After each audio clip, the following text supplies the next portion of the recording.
अंजलि अजीत सिंह जी, ग्वालियर से। राधा वल्लभ सिंह राज। महाराज जी, आपके चरणों में कोटि कोटि नमन।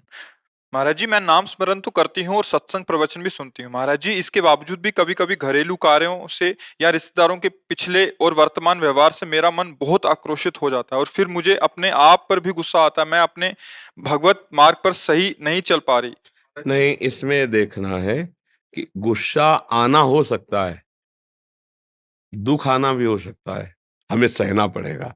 सहत सहत बाढ़े भगत, जब परमार्थ पे चल रहे हो तो ये सहना से मन में गुस्सा आ जाना कोई बात नहीं, पर जवान पे आके और उसकी क्रिया कर देना आप गलत हो जाएगा। मन में विकार आ जाना कोई बात नहीं, वो तो आ जाएगा, सामने वाला ऐसा कर रहा है।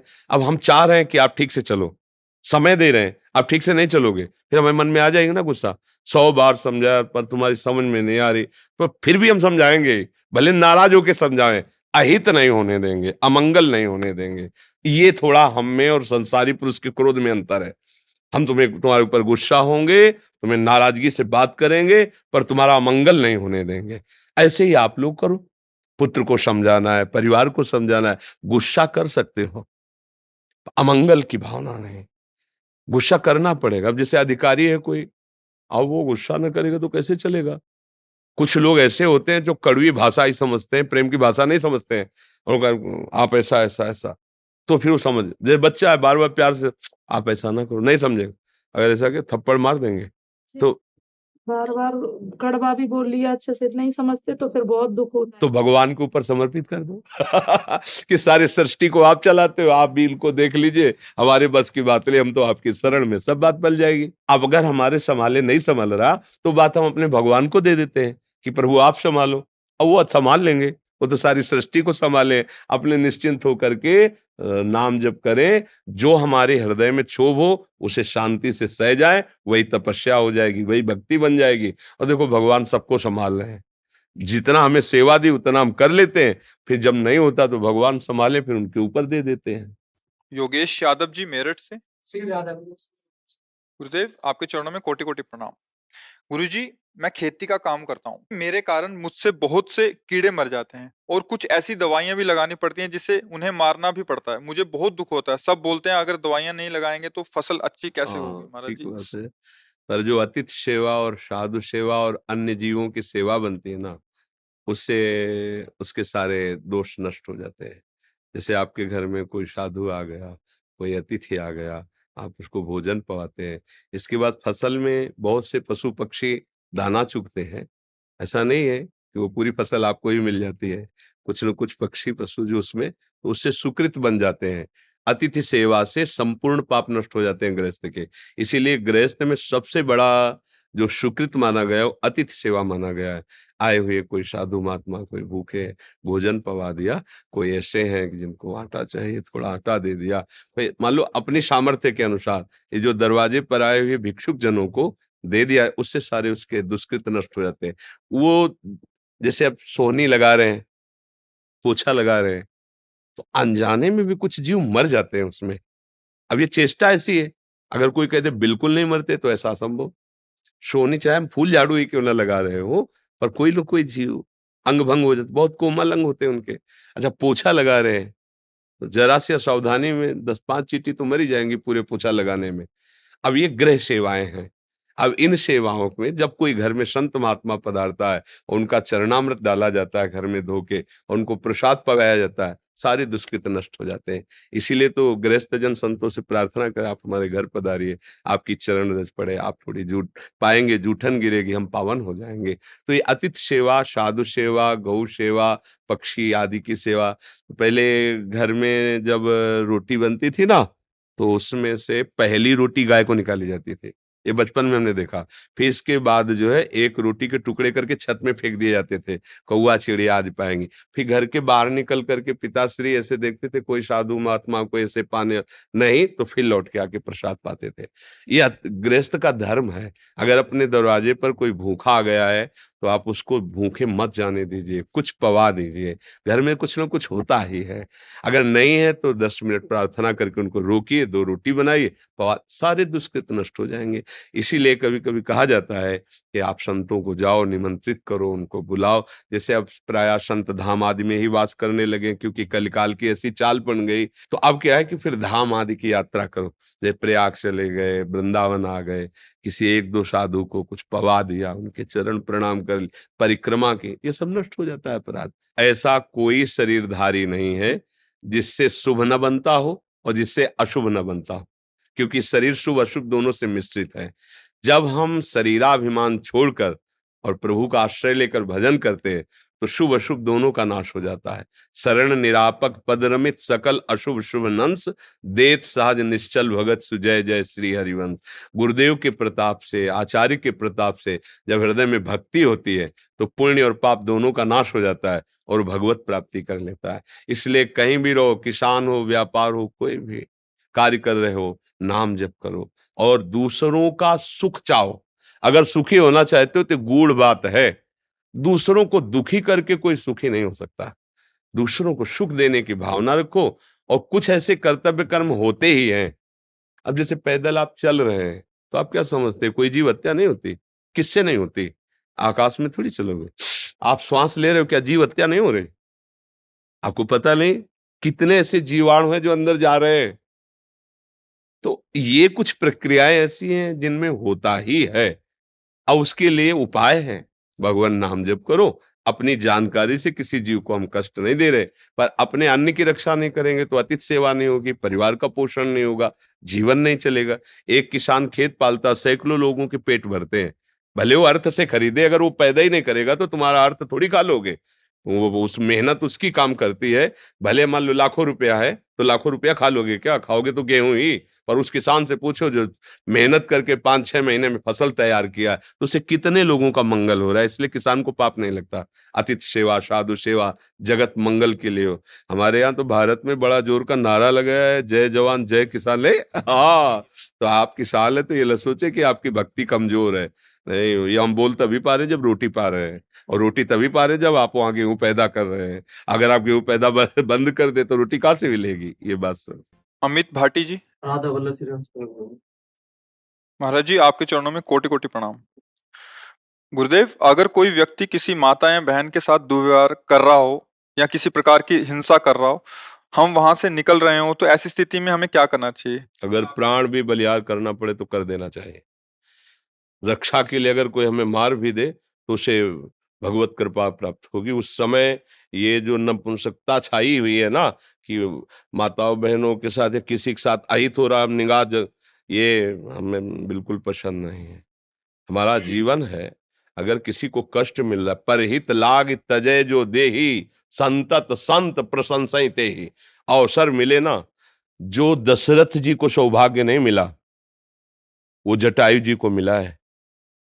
दशरथ जी पिता हैं, लेकिन भगवान की गोद में प्राण नहीं छोड़े। भगवान के विरह में प्राण छोड़े हैं, लेकिन जटायु जी भगवान की गोद में प्राण छोड़े हैं। जानते हो क्यों?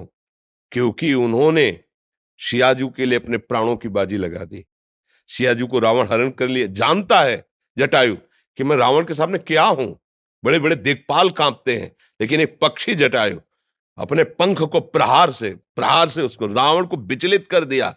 चोंच पंजे पंख के प्रहार से, कि तुम्हें माता को नहीं ले जाने देंगे, सीता जी को नहीं ले जाने देंगे। उस चंद्रहास के द्वारा पंखे काट दे, व्याकुल होकर गिर पड़ा। हा राम।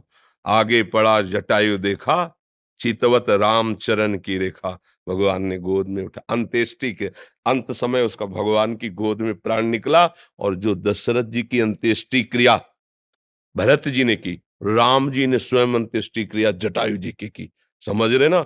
दूसरों की रक्षा के लिए यदि हमारे प्राण भी चले जाते हैं तो हमें भगवान की कृपा प्राप्त होगी। इसमें नहीं, ये आज बहुत ही निंदनीय वृत्ति आ रही है, कायरता जिसे कहते हैं। ये बहुत किस बगल में हम देख रहे हैं कि दुर्व्यवहार कर रहा है, वो इसे पीड़ा पहुंचा रहा है, और हम अपना सर झुका किस लिए चले जाते कि मेरा तो नहीं ना, वो मेरी बहन तो नहीं ना, मैं तो सुरक्षित हूं ना। अगर हम उसको कुछ बोलेंगे तो कहीं हमें ना मार दे, कहीं हम ऐसा कैसे हो सकता है?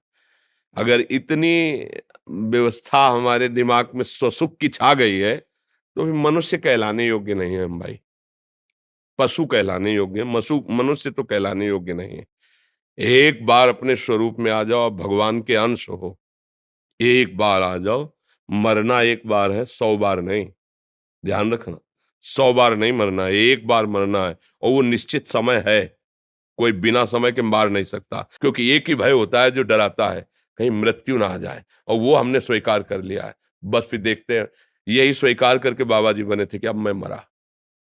बच्चा थे, कौन रखेगा, कहाँ रखेगा, क्या भोजन मिलेगा, कैसा मिले, पहले घर के निकलने पहले ही मन ने ऐसा मारा कि अगर ठाकुर जी की कृपा न होती तो पहले ही बाण में गिर जाते। जो ही गांव से बाहर निकले जन्मभूमि से, तो ऐसी प्रेरणा मन में, क्या भोजन कैसे मिलेगा, बच्चा थे, कौन रखेगा, कैसे, क्या, कहाँ, यहाँ तो अम्मा है, परिवार है।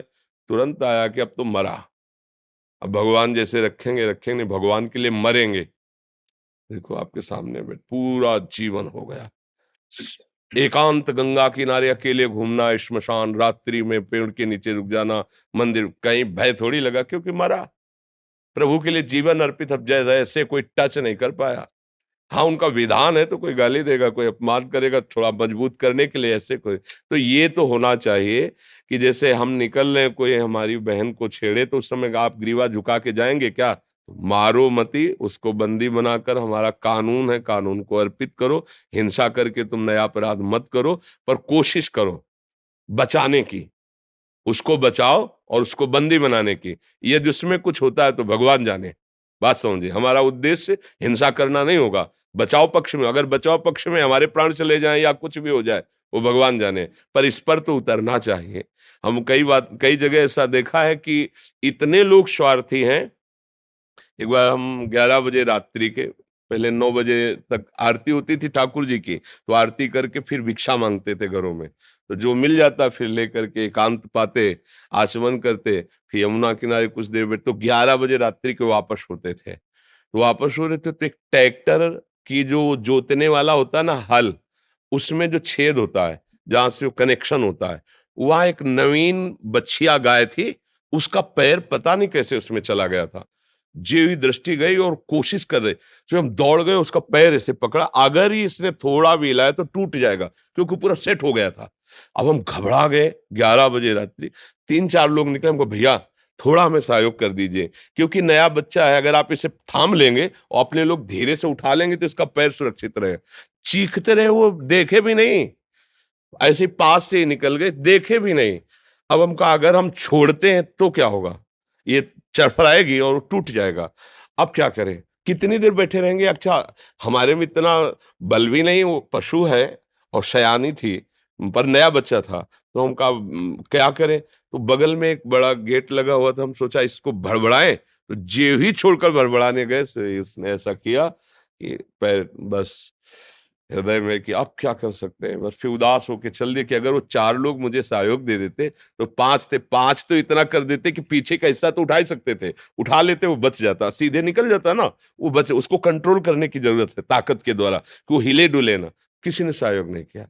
तो ये तो मतलब आज हमारे समाज में इतनी स्वार्थ बुद्धि होती है कि कोई किसी को मार रहा है, हमें क्या मतलब है? कोई किसी के साथ गंदा व्यवहार करने के, हमें क्या, क्योंकि हमारी बहन तो है नहीं। ये नहीं होना चाहिए।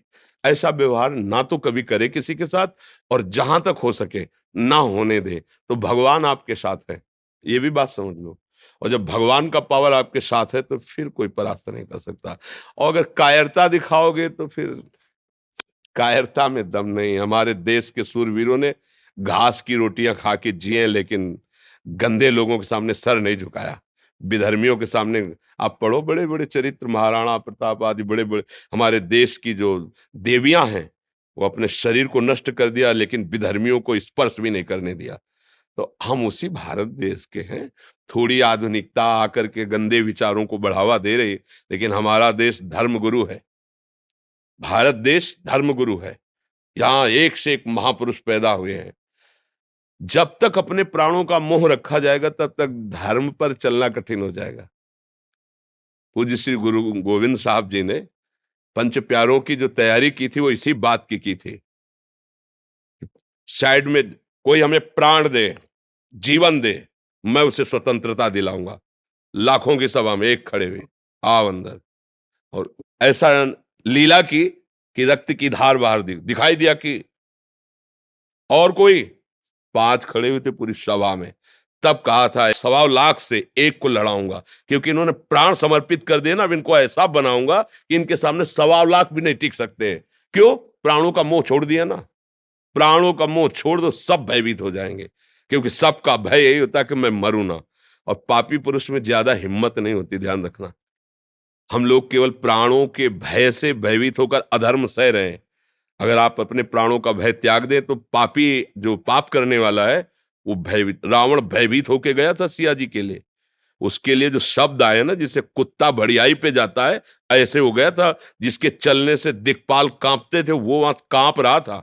लक्ष्मण जी ने रेखा खींची थी, हिम्मत नहीं थी कि अंदर चला जाए, तो उसने चतुराई से, विद्वान भी था, चतुराई से कि भिक्षा बंदी नहीं लेंगे, बाहर आइए। तो धर्म से चलने वाले में एक पावर होता है भागवतिक, और अधर्म से चलने वाले में एक भय होता है, पर वो दिखाता भय है। वो भयभीत होकर भय दिखाता है, हम लोग भय मान जाते हैं। नहीं तो अधर्माचरण जो हो रहे हैं ना, इनमें बहुत कुछ बचाया जा सकता है। अपनी बहन मान करके अगर हम देखेंगे तो बहुत कुछ हम कर सकते हैं, लेकिन जब हम ये देखते हैं कि अपनी नहीं, तो हमारा गंदा जो भाव है वो हमारे आसपास फैलता है। जैसे भागवतिक भाव है ना, वो आसपास के वातावरण को सुधारता है, ऐसे हमारा गंदा भाव। आज हमारा नया समाज स्वसुख वासना में इतना लिप्त हो गया है कि दूसरे की रक्षा करना भी धर्म है, दूसरे को बचाना धर्म है, ऐसी सोच ही नहीं रह गई। वो खुद ऐसे आचरणों में युक्त हो गए। तुम्हें अपना शरीर प्यारा है तो दूसरा का शरीर, और तुम उसी शरीर के साथ कैसा व्यवहार कर रहे हो, तो वो लोग रक्षा करेंगे। तो वो लोग हैं कौन? हम ही लोग। हम ही लोगों की जो बुद्धि स्वसुख वासना में, सुख लूटने भोगने की वासना में आ गई, वो राक्षस बना दिया। हाँ, धर्म से युक्त सुख भोगो, भगवान ने बनाया है। धर्म का एक मर्यादा रखी, उससे आप अन्यथा फिर नहीं। इतना तो मनुष्यता होनी चाहिए, इतनी तो होनी चाहिए। अब वो धीरे धीरे न शास्त्र स्वाध्याय है, न धर्म का परिचय है, न जितेंद्रियता है, तो दमे नहीं रह गई है। लगता भैया अपने प्राण बचाओ, आज हो रहा है होने दो। ऐसा कितने दृश्य आप देखोगे जिसमें सामने लोग खड़े देख के मुंह फेर के चले जा रहे हैं। अगर वो 4 लोग जा रहे हैं और लौट करके देख लें तो उसकी लघुशंका निकल जाएगी, क्योंकि वो खुद भयभीत है। वो जो अत्याचार परायण हो रहा है ना, वो उसका भय और पाप है। तुम केवल एक बार आंख टाइट करो, उसकी होश उड़ जाएंगे। पर अपने लोगों के अंदर वो बात नहीं रह पा रही। बहुत अच्छा लगा कि आप नवयुवक हैं और समाज रक्षा के लिए ऐसा प्रश्न करते हैं। ऐसा ही होना चाहिए। प्राण तो निकलेंगे ना, एक दिन तो जाएंगे ही यार। अगर धर्म में जा रहे तो मेरा मालिक देख रहा है, बस उसको देखना है, दूसरे को थोड़ी देखना है कि दूसरा कोई वाहवाही दे, हमें मेडल दे। नहीं, हमारा मालिक देख रहा है। फिर वो जो आपके अंदर आनंद आएगा, आप किसी को बचा के देखो, वो जो आपके अंदर सुख और आनंद ऊर्जा आएगी, वो किसी साधना से नहीं आती, वो इससे आती है। जो परहित के लिए तैयार खड़ा होता है, दूसरों के सुख का वर्धन करना और स्वयं दुख सह जाना। कई बार सत्संग में कहा कि तुम जब भोजन पाने जा रहे हो, कोई भूखा नजर आवे तो अपनी थाल का भोजन, अपने हिस्से को उसको पवा के दिखाना। जब वो पा ले, फिर आप अपने हृदय में देखना, जीवन भर पाते रहो, वैसी शांति और शीतलता नहीं आएगी जैसा उसको पवाले से आएगी। कोई गरीब भूखा है, अपने हिस्सा अन्न का दे दिया, और अगर कोई कष्ट में आपने बचा लिया, तो भारी विपत्ति जो तुम्हारे ऊपर कभी भी आने वाली होगी, उस समय भगवान तुम्हें बचाएगा, क्योंकि तुमने किया ना ऐसा अच्छा कर्म। हाँ, जो अरे तो फिर वो भी कहेंगे अरे भोगो अपने कर्मों का फल। हमें बहुत अच्छा लगा, क्योंकि आज हमारे समाज में ना ये प्रश्न है और ना इसका उत्तर है। बहुत चिंतनीय विषय है। आज हमारे समाज में ना ये प्रश्न करने की हिम्मत रह गई है और ना इसका उत्तर देने की हिम्मत रह गई है। अगर उत्तर की और प्रश्न की ये वर्षा होती रहे तो हमारे नए समाज में जीवन आ जाएगा। हमारा नया समाज, आप हमारे देश की शान है।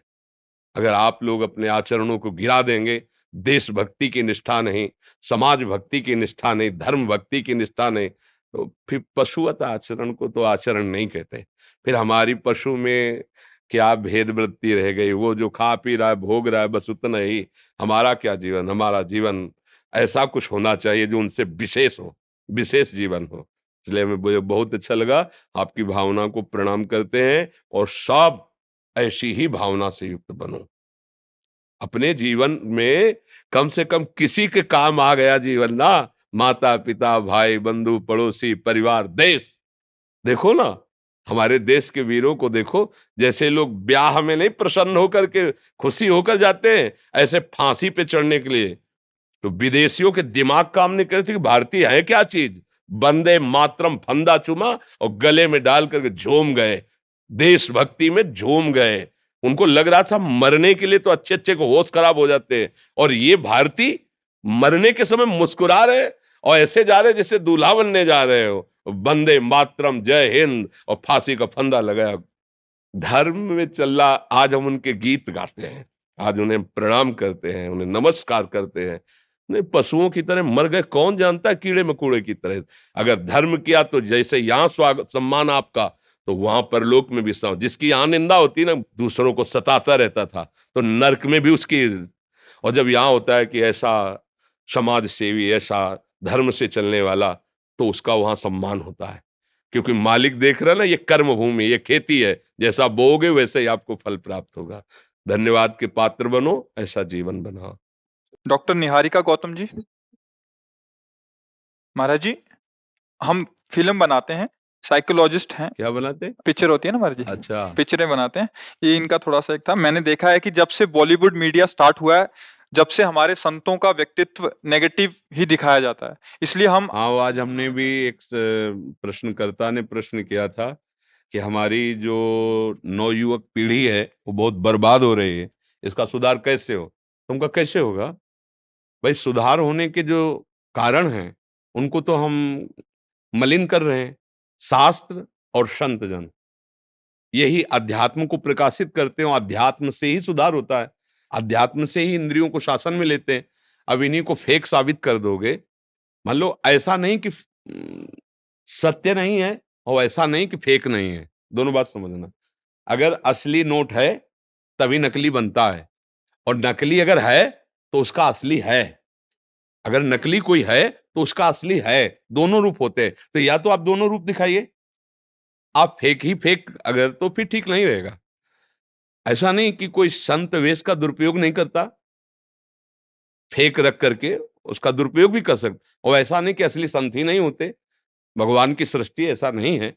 अब जब दिखाया जाता है एकदम फेक ही फेक, तो जो नए बच्चे हैं उनको लगता है कि मतलब फ्रॉड ही है। बाबागिरी मतलब है फ्रॉड, कि कामचोर, गंदे आचरण वाले, खान पान के लिए कमा नहीं सकते, इसलिए ऐसे। तो फिर मतलब कैसे सुधार होगा समाज का? समाज का सुधार करने वाले संतजन, गुरुजन, महात्मा जन, अगर आज हमारे भजनानंदी संत अंतर ध्यान हो जाए, तो जो लोग आप आचरण कर रहे हो ना, भ्रूण हत्या, गर्भ हत्या, व्यभिचार, शराब पीना, हत्या कर, फिर आप इसका परिणाम देख लो। आज जो भगवान के प्रेमी महात्मा जन एकांत क्षेत्र में बैठे, कृष्ण कृष्ण गोविंद गोविंद राधा राधा, उसी का प्रभाव है कि राष्ट्र सुरक्षित है, आप सुख चैन से सांस ले रहे हो। नहीं तो आप फिर देख लेना, जब ऐसा नहीं रह जाएगा तो आप देख लेना। और आज जितना हमारे संत भगवान अंतर्धान होते जा रहे हैं, और जितना संतों का स्वरूप गंदा प्रकाशित किया जा रहा है, हम ये नहीं कह रहे कि ऐसा नहीं हो सकता, कोई इस वेश का दुरुपयोग कर सकता है। ऐसा नहीं कि आपको जो पद मिला है आप ठीक है उसका निर्वाह कर रहे हो। कई हैं, एक ऑफिसर है जो अपने लिए प्राण देश के लिए समर्पित कर देता है अपने, और एक है अपने प्राणों के पोषण के लिए देश को बेचने की भी सोचता है। अलग अलग विचार हैं। तो ऐसा अगर आपको लगता है कि हमें दिखाना चाहिए, तो हमें लगता है पक्ष दोनों दिखाने चाहिए। अगर दोनों पक्ष दिखाएंगे तो समाज उसमें चयन करेगा। अगर एक ही पक्ष दिखाएंगे तो नई पीढ़ी है, फिर आप इसको किससे संभलवाएंगे? आप बताइए, टाकीज में बैठ के संभल पाएंगे, या शराब के ठेके में संभल पाएंगे, या जो नाच गाना होता है शराब पी के, क्या कहते हैं, हाँ वही क्लब लब, इसमें संभलेंगे? संभलेंगे तो साधु समाज संभालेगी। अब संतों को तो हम ये नहीं कह रहे कि आपको नहीं दिखाना है, हम पक्का कहते दिखाइए, आप प्रश्नवाचक चिन्ह खड़ा कीजिए। जब तक सोना कसौटी में नहीं कसा जाता तब तक आभूषण लायक नहीं बनता। आप अपनी कसौटी में कसिए, और जो खरे उतरे तो आप उनको प्रकाशित कीजिए कि साधुता इसे कहते हैं, और आप उनको भी दिखाइए कि असाधुता इसे कहते हैं। कोई बात नहीं, आप दोनों में राइट है, आपका अधिकार है, आप दिखा सकते हैं ये आप समाज। पे बनाना चाहते हैं नहीं, पिक्चर? हम तो पिक्चर लायक है, खुद है पिक्चर है। तो इसलिए आए कह रहे हैं आपसे नहीं परमिशन लेना कि नहीं आपके नहीं, जीवन हम तो खुद है पिक्चर है। ये चित्र कब उड़ जाए कुछ पता नहीं है। किडनी फेलियर आदमी बैठे, हम कुछ नहीं है। ये जो कुछ हो रहा है, ये प्रिया जो जगत मंगल के लिए करा रही, ना हमारा स्वभाव है और ना हमारी सामर्थ्य, दोनों बात समझ लो। हमने हमारे जीवन में स्वभाव ऐसा नहीं रहा कि कोई हमारी तरफ प्रणाम करने आ रहा है और हम उसकी तरफ प्रिय दृष्टि से देखा हो, कभी नहीं। असंग एक भी मित्र पूरे जीवन में नहीं, 13 वर्ष से बाबा जी हैं, आज तक कोई ऐसा नहीं कैसे हमसे आके हाथ मिला दे कि हम आपके पुराने दोस्त हैं, एक भी नहीं।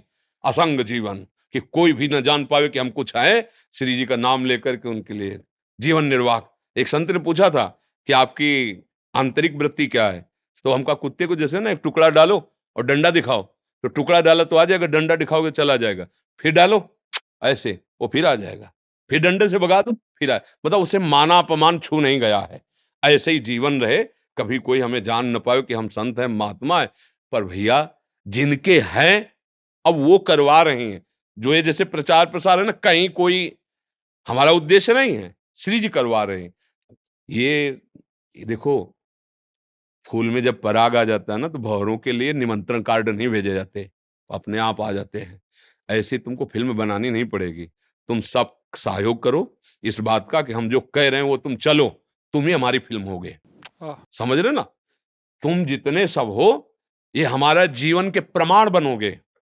आज शरीर रहे या ना रहे, तुम प्रमाण रहोगे। हमारी जीवनी कागज में नहीं लिखी जाएगी, हमारी जीवनी तुम्हारे हृदय में लिखी जाएगी कि ये जीवन देखो हमारे गुरुजी ने जीवन दिया है, ये हमारी जीवनी होगी।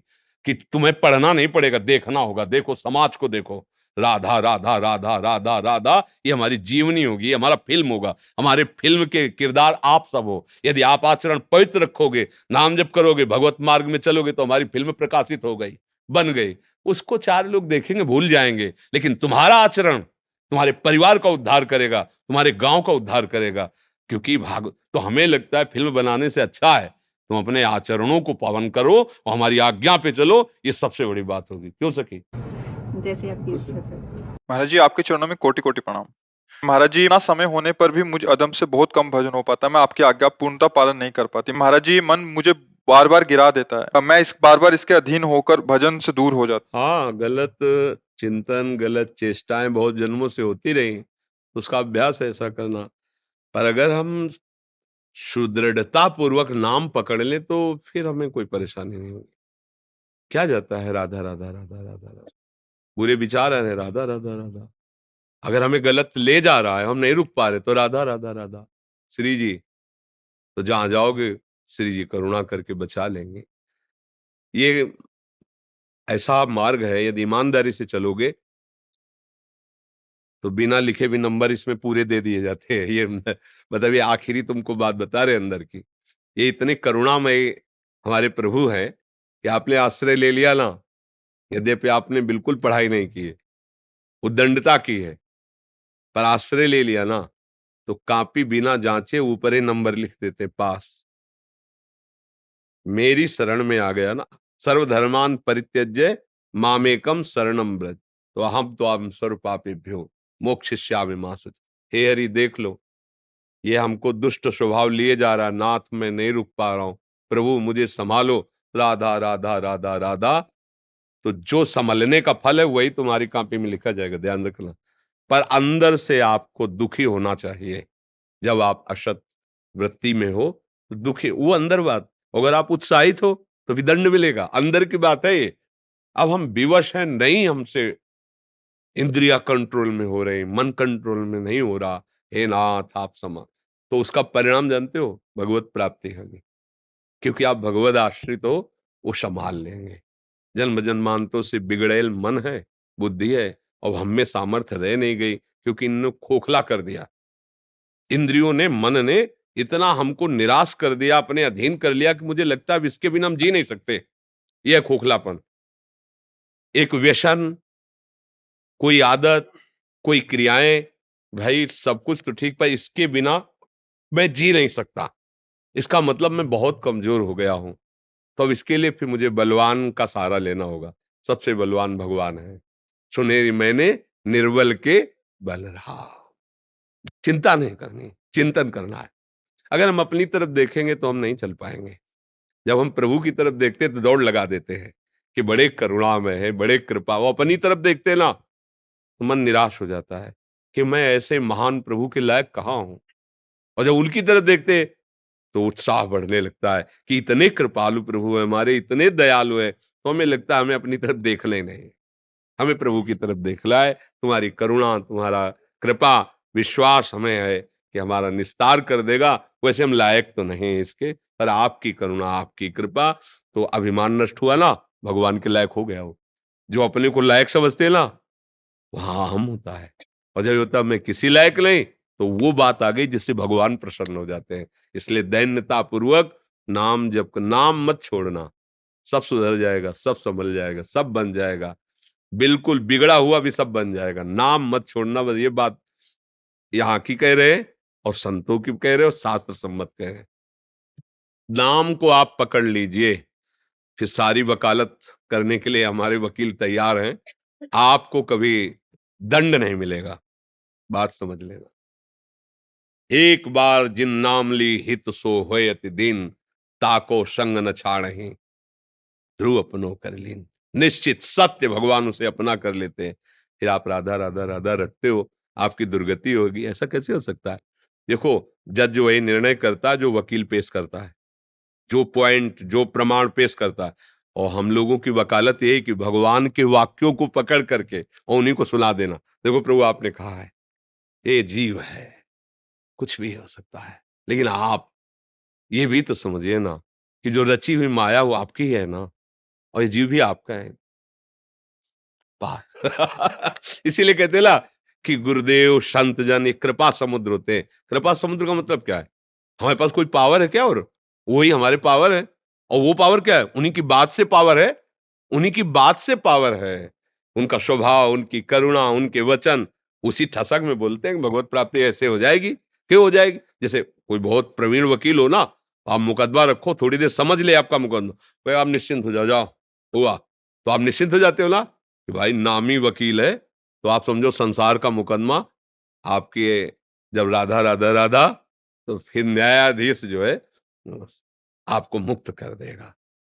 अनुलिख्यानंतानपि तदपराधानुमदपतिर महाप्रेमा विष्टम तो परम देयम विंशति। अब राधा राधा जीप से निकल रहा है तो ठाकुर जी लिखेंगे ही नहीं अपराध। अनुलिख्यानंत, अब कोई भी बात ऐसे लेके भावुकता में बाबा जी बोलते चले जाए। अनुलिख्यानंतानपि तदपराधानुमदपतिर महाप्रेमा विष्टस तो परम देयम। तुम नाम न छोड़ना। मान लो गलत सभा में बैठ गए, गलत ऐसा संग, कुछ राधा राधा राधा राधा राधा राधा, कुछ नहीं बिगाड़ सकता, कोई नहीं बिगाड़ सकता, क्योंकि नाम चल रहा है ना। बस कई बार हम सत्संग में कहा कि अगर हमें नरक में भी भेजा जाएगा तो वो भी बोलेंगे जय जय श्री राधे, क्योंकि हमारा जीवन है, हमारा जीवन। अब कहीं भी ले चलो लाडली, हमारी सामर्थ्य नहीं, पर हम बोलेंगे राधा ही राधा, चाहे जहां ले चलो, चलो बैठा लो, राधा राधा राधा राधा, अपने आप सब ठीक। एक काफी दिन पहले एक महिला एकांतिक में बोली कि हम तो भक्ति करती हैं पर हमारे पति शराब पीते हैं, पर वो राधा राधा कहते हो, चतुरासी जी का पाठ करते हैं, तो क्या है, हमका जीत जाएंगे, मुकदमा जीत जाएंगे। क्योंकि अब सब सुधार हो जाएगा। एक दिन ऐसी जलन होगी उनके हृदय में कि उसे छुएंगे नहीं। देख लेना, जैसे जैसे नाम से हृदय पवित्र होगा वैसे वैसे ठीक। इसलिए मुझे लगता है कि जब हमारा सुधार हो, ये हृदय हम चाहते हैं, तो राधा राधा छोड़ना मत। जहां ले जाए, जैसे ले जाए, जो गिराए, जो उठाए, राधा राधा राधा राधा, आप जीत जाओगे, पक्का जीत जाओगे।